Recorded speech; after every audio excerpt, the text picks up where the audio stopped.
Dahil sa kanya, guys, yung sinabi ko sa inyo sa part 1, gagawa natin siya ng money garland. Eto na yon. Isasabitan na natin siya. My pitaka. And this is my pitaka. Let's make it.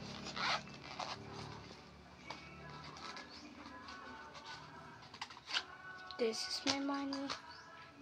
And I will make it. So, gawin na natin yung gusto ng anak ko. Ay, hindi pala gusto ng anak ko. Gusto ko pala. First, yung 20. Ay, yung 10 piso pa pala. Buti na lang, may glue ka dito, te.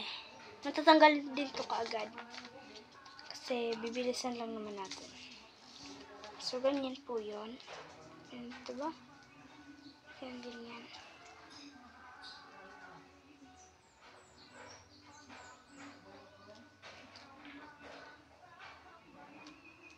Ayan. Ayan po siya. And I will make it. So, 20 kaagad.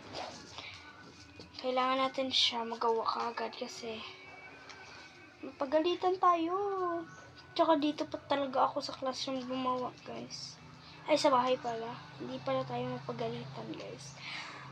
Ay, mapagalitan tayo, guys. Pero, nandito tayo sa kwarto niya.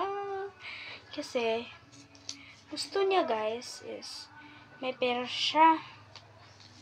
Gusto niya may pera siya. Tsaka gusto ko naman is wala siyang pera.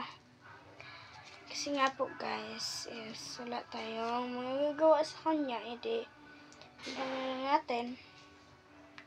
Gawa na lang tayo. Ang plan ko talaga, guys, is mag-pizza kami.